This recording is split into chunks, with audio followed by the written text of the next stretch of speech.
Aline, bonjour. Merci de nous dire pour la revue civique en quoi et pourquoi l'OTAN est si important pour l'Est de l'Europe et l'Europe tout entière. C'est important parce que pour des raisons évidentes, c'est la question de la sécurité qui se joue, de la sécurité des peuples, de la sécurité quotidienne dans l'avenir, la sécurité des questions de reconstruction, parce que là c'est particulièrement aigu, sensible, parce que ce qui se joue, c'est aussi l'Ukraine, l'Ukraine dans l'OTAN. Donc on est beaucoup dans la société civile à pousser à ce qu'elle devienne le plus rapidement possible enfin membre de cette organisation, membre de l'Alliance.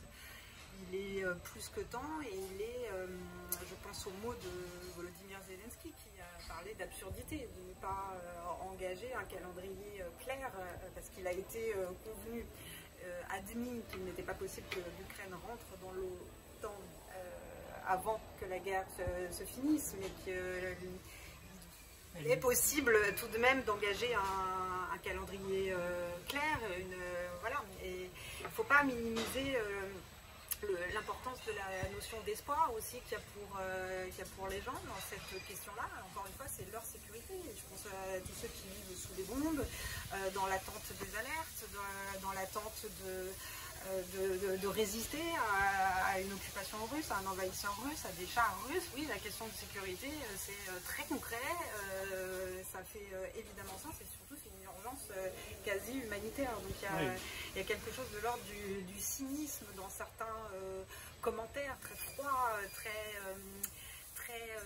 sous couvert de rationalité et de raison qui sont en réalité beaucoup trop cyniques par rapport aux enjeux de sécurité qui concernent aussi l'Europe et les pays voisins, parce que tant qu'il n'y a pas cette sécurité pour l'Ukraine qui nous sert de rempart, la question de notre sécurité tout entière, elle est posée. Et, avec deux nouveautés, l'entrée de la Finlande et de la Suède, probablement, ouais, qui a son importance pour cette partie de l'Europe. Et qui, quelque part, a été portée par les événements et ce qui se joue pour l'Ukraine. Je pense que la Finlande et la Suède n'auraient jamais rejoint l'Alliance aussi vite dans ces conditions avant février 2022. Donc il y aurait une forme de cohérence à envisager ou à exprimer très clairement que l'Ukraine appartient à cette famille, parce que de fait, elle l'est.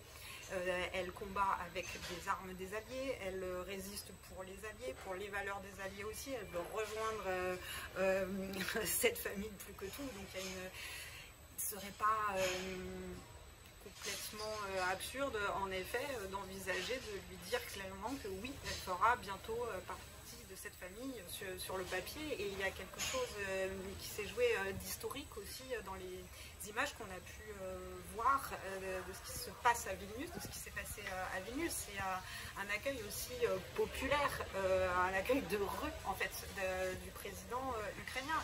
Ça, très honnêtement, ça ne s'est jamais vu dans le cadre des réunions de l'OTAN, de ces choses très ultra protocolaires.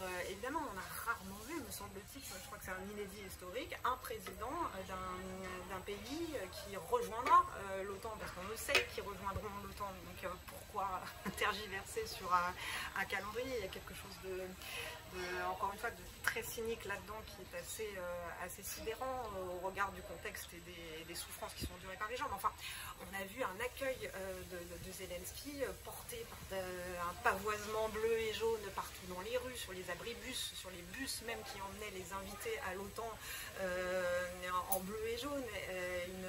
Il a fait un discours devant des milliers de personnes où a été joué l'hymne ukrainien. Enfin, il y a quelque chose d'extrêmement populaire, et même pour l'OTAN elle-même, finalement, c'est quelque chose d'extrêmement populaire qui n'est pas si courant, si je puis me permettre, en termes d'expression d'opinion populaire et publique à l'endroit de cette organisation. Ce qui s'est joué ces jours-ci est extrêmement important et quasi historique. Donc, oui.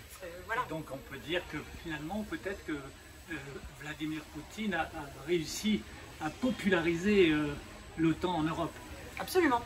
Et de façon très populaire. Encore une fois, la signification de témoignage entre guillemets de rue en fait à l'endroit de cette organisation et à l'endroit en particulier du président ukrainien, parce que c'est le président ukrainien, l'Ukraine qui était acclamé par ces gestes de solidarité absolue, très clairs et sans aucune ambiguïté.